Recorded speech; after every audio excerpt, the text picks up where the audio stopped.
Um garotinho de apenas 4 anos chegou de pijama na creche, todo sujo de sangue. As professoras ficaram desesperadas e ligaram para a polícia.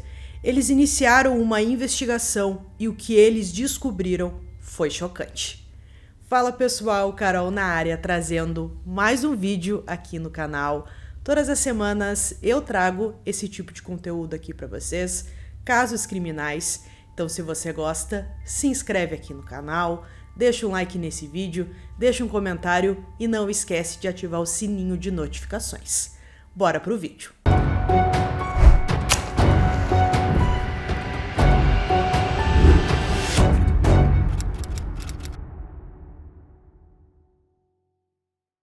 Em 2003, Jack e Linda Myers tinham uma grande fazenda em Bradford, Ohio.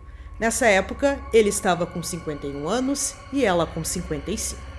Eles administravam uma pizzaria, alugavam imóveis residenciais e ajudavam a criar seu bisneto de 4 anos, Damon.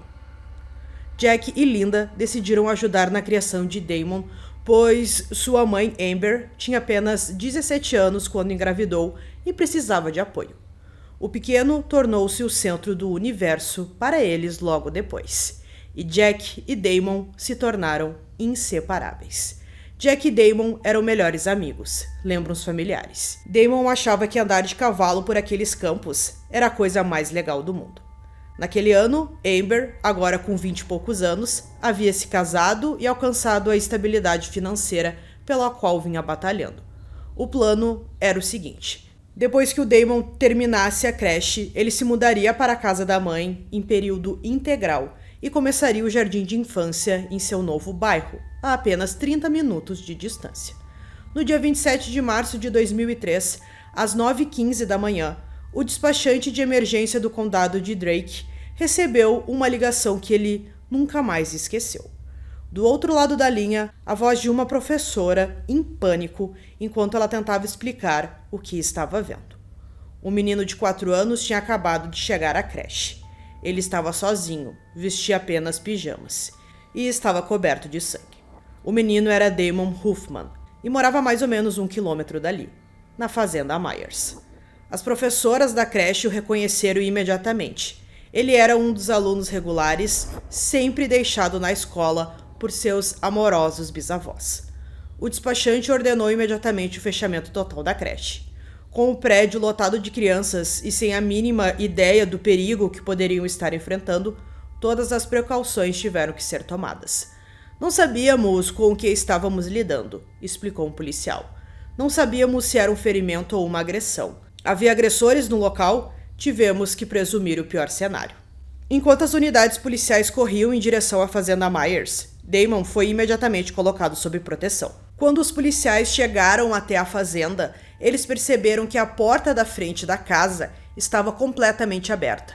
Então eles entraram e estava tudo silencioso demais. Eles até perguntaram se tinha alguém ali, mas não tiveram nenhuma resposta. Eles deram uma rápida olhada na casa, mas não encontraram nada. Até que eles chegaram no quarto do casal.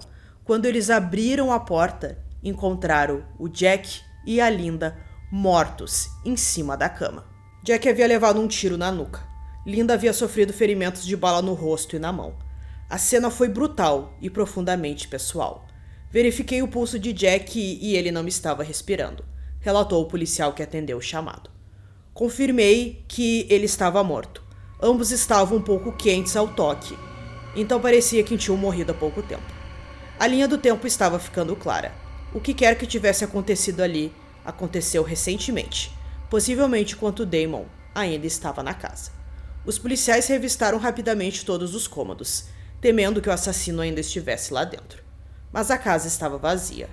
O assassino havia sumido, deixando para trás apenas perguntas. Enquanto os investigadores trabalhavam na cena do crime, outros policiais enfrentaram a difícil tarefa de contar a Amber o que havia acontecido com seus avós. Nada poderia tê-lo preparado para aquelas palavras. Os detetives me disseram que eles não estavam mais conosco, e eu fiquei confusa, lembrou Amber. E eu perguntei, o Damon também? Porque a forma como eles expressaram isso me fez pensar que o meu filho também não estava mais aqui. O alívio de saber que Damon estava vivo foi imediatamente ofuscado por um novo medo. Seu filho estava seguro, mas escondido sob custódia protetora, e ela nem conseguia vê-lo. Os investigadores não podiam arriscar, não até descobrirem quem havia feito aquilo e por quê. A notícia dos assassinatos espalhou-se rapidamente por Bedford e arredores. Este era o tipo de lugar onde as pessoas deixavam as portas destrancadas e confiavam em seus vizinhos. Homicídios duplos simplesmente não aconteciam ali. A comunidade estava em pânico. Se isso aconteceu com a família Myers, poderia acontecer com qualquer um. Mas os investigadores já começavam a suspeitar que aquilo não era obra de algum monstro aleatório. Era algo muito mais pessoal e, em muitos aspectos, mais assustador. A primeira teoria que os investigadores consideraram foi a de um roubo que deu errado. Fazia sentido. Casas rurais eram frequentemente alvos de ladrões em busca de dinheiro fácil ou itens valiosos. Mas essa teoria desmoronou quase imediatamente. Os policiais encontraram dinheiro, joias, itens de valor, tudo estava dentro da casa. Então não fazia muito sentido, porque se o objetivo fosse o roubo, aquelas coisas não estariam ali. Então, para os policiais, esse caso ficava ainda mais estranho e eles estavam com muitas perguntas. Não é normal que um completo estranho entre sorrateiramente numa casa de alguém durante a noite, assassine alguém e saia sem motivo aparente, observou o investigador principal. Então a investigação vai começar a se concentrar naqueles que são mais próximos de Jack e Linda. A parte mais difícil de qualquer investigação de assassinato é quando você tem que olhar para as pessoas em quem a vítima mais confia. A maioria dos familiares e amigos próximos tinham álibis sólidos e nenhuma motivação aparente. Mas um nome continuava a surgir nas conversas. Greg Myers, filho de Jack. Aos 25 anos, ele parecia a última pessoa que alguém suspeitaria de assassinato, especialmente do assassinato de seu próprio pai. Ele foi padrinho do casamento de Jack com Linda, era educado, simpático e passou grande parte de sua infância na fazenda da família. Aqueles que o conheciam descreviam um jovem que se importava profundamente com o pai e nunca demonstrou qualquer sinal de violência ou raiva. Greg foi quem esteve mais próximo do pai durante a maior parte da vida, disseram os familiares. Greg se importava muito com o pai, não tinha problemas com nada relacionado a ele, mas o comportamento dele mudou nos últimos anos. Sem antecedentes criminais, Greg representava tudo o que havia de normal e estável na família Myers. Quando Greg foi levado para interrogatório, seu comportamento imediatamente chamou a atenção dos investigadores.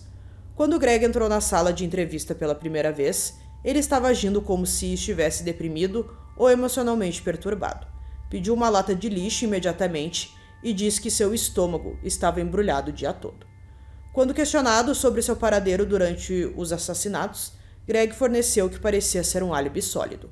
Ele estava trabalhando a 48 quilômetros de distância, com um registro de ponto carimbado para provar. Ainda mais convincente, Greg usava sapatos 2 números maiores do que as pegadas encontradas na cena do crime. As evidências físicas simplesmente não correspondiam. Durante todo o interrogatório, Greg permaneceu cooperativo e queria ajudar na investigação. Ele se ofereceu para fazer um teste do polígrafo e permitiu que a polícia revistasse sua casa sem mandado. Até este ponto da investigação, não tínhamos nenhuma informação que nos levasse até Greg, admitiram os investigadores. Parecia mais um beco sem saída em um caso que estava rapidamente ficando sem pistas. Mas pouco depois, a polícia encontrou a testemunha-chave do caso, o pequeno Damon. Quando ele acordou naquela manhã, percebeu que havia alguma coisa muito errada. Não era comum dos seus bisavós deixá-lo dormir até mais tarde. Normalmente, Jack e Linda o acordavam, o ajudavam a se vestir e se certificavam de que ele tomasse café antes de ir para a creche. A casa parecia diferente de alguma forma, silenciosa demais. Como não queria se atrasar para a creche, Damon desceu as escadas para ver como estavam os avós. O que encontrou no quarto deles era algo que nenhuma criança deveria ver. Jack e Linda estavam imóveis na cama, cobertos de sangue. Para a mente de uma criança de 4 anos, a cena diante dele era impossível de processar em termos adultos. Ele não conseguia compreender o que era aquilo e acreditou que os seus avós estavam derretendo. Quando os investigadores ouviram Damon usar essas palavras pela primeira vez, ficaram intrigados. O que derreter poderia significar? Mas ao questionarem, a verdade se tornou clara. Damon descrevia o sangue que viu, a forma como parecia escorrer dos corpos de seus amados bisavós. Em sua mente inocente, parecia que eles estavam derretendo. Em vez de correr, o corajoso garotinho tentou ajudar. Pegou lenços de papel e tentou cuidar dos ferimentos do bisavô. Jack e Damon eram inseparáveis, e Damon sabia que seu bisavô jamais teria desistido dele. Ele também não iria desistir do seu bisavô. Quando os lenços não ajudaram, Damon decidiu pedir ajuda. Pegou o telefone e ligou para a polícia, como havia aprendido. Mas nada aconteceu. A linha estava muda. Sem que Damon soubesse, o assassino havia cortado as linhas telefônicas para impedir que alguém ligasse pedindo ajuda. Quando o telefone não funcionou, Damon procurou outra solução. Lembrou-se que sua creche não ficava muito longe da fazenda, a pouco mais de 1 quilômetro da estrada. Então, era o único lugar que ele sabia que poderia encontrar ajuda. Então, ele foi até lá. À medida que os investigadores juntavam as peças da história de Damon, notaram que algo não fazia muito sentido. Embora o menino tenha descrito ter descido para ver como estavam os avós, vestígios de sangue também foram encontrados no próprio quarto de Damon. Ou o menino de 4 anos estava se lembrando mal dos eventos traumáticos daquela manhã, ou havia mais na história que ele ainda não havia contado. Reconhecendo que as técnicas tradicionais de entrevista poderiam não funcionar com uma testemunha tão jovem, os investigadores foram criativos. Eles criaram uma maquete da fazenda com bonecos dele e de seus bisavós. Usando os bonecos e a casa, Damon começou a encenar os eventos daquela manhã com mais detalhes. O que ele revelou causou arrepios em todos os investigadores presentes. Antes de descer para ver como estavam seus bisavós, enquanto ainda estava deitado na cama, Damon viu algo. Eu estava na cama dormindo. Ouvi a porta bater. Então dei uma espiada porque não queria ser pego acordado. Imaginei que fosse o vovô ou a vovó, entrando para falar comigo ou algo assim.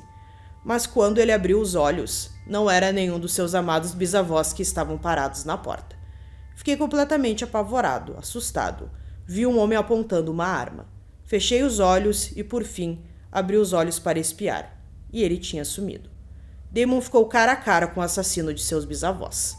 O homem vestia um macacão verde e carregava uma espingarda. Ele havia entrado no quarto do Damon, possivelmente para se certificar de que não havia testemunhas do que ele havia feito. Seja por qual for o motivo, o assassino deixou Damon vivo. A apenas 8 quilômetros da fazenda Myers, no rio Sweetwater, a polícia recuperou uma espingarda calibre 12.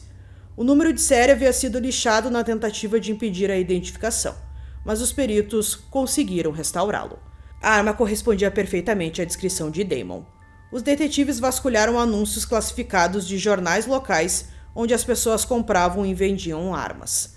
Eles encontraram um anúncio de 25 de março, apenas 2 dias antes do crime, de uma espingarda que correspondia exatamente ao modelo recuperado no rio. Quando rastrearam a origem do anúncio, fizeram uma descoberta chocante. Quando os investigadores perguntaram quem havia comprado a arma, o homem deu um nome: Greg Myers. Com Greg agora identificado como o comprador da arma do crime, os investigadores foram mais a fundo em sua vida pessoal. O que encontraram pintou o retrato de um homem com sérios problemas financeiros. Ele iria perder a própria casa, pois não tinha mais pago as prestações. Mas os problemas financeiros de Greg tinham uma solução, que exigia a morte de seus próprios familiares. Após analisar as apólices de seguro e o testamento de Jack e Linda, os investigadores descobriram que Greg herdaria a fazenda caso seus pais morressem. A propriedade valia o suficiente para resolver todos os seus problemas financeiros e muito mais. Munidos dessas novas informações, os investigadores levaram Greg de volta à delegacia. Dessa vez, adotaram uma abordagem muito mais direta. Perguntaram-lhe sobre o testamento e a herança. Pressionaram sobre se os seus problemas financeiros poderiam ter contribuído para a morte de seus pais. Greg permaneceu calmo durante todo o interrogatório, mas a tensão na sala era inconfundível. A compra da espingarda foi contundente, mas os investigadores sabiam que precisavam de mais para garantir uma condenação por homicídio em primeiro grau. Eles retornaram ao rio Sweetwater em busca de evidências adicionais. O que eles descobriram foi ainda mais perturbador do que esperavam. Boiando na água, havia um saco de lixo amarrado com um peso. Dentro dele havia tudo que era necessário para conectar Greg aos assassinatos. Um macacão verde que combinava perfeitamente com a descrição de Damon sobre o que o assassino estava vestindo, luvas com a impressão digital de Greg nelas, balas de espingarda calibre 12 exatamente iguais às usadas nos assassinatos, tênis que eram 2 números menores do que o tamanho de Greg, mas correspondiam exatamente às pegadas encontradas na janela da casa da fazenda por onde o assassino havia entrado. Greg Myers foi a julgamento pelos assassinatos em primeiro grau de seu pai e sua madrasta, em abril de 2004. Em 27 de abril de 2004, após apenas algumas horas de deliberação, o júri do condado de Drake considerou Greg Myers culpado de 2 acusações de homicídio qualificado. Greg Myers foi condenado a 2 penas de prisão perpétua, sem possibilidade de liberdade condicional. Com Greg condenado e atrás das grades, o longo pesadelo de Damon finalmente chegou ao fim. O corajoso garotinho que passara meses sob custódia protetora pôde finalmente retornar aos braços da mãe. Finalmente consegui levar o Damon de volta para casa, disse Amber. Não consigo descrever em palavras como foi.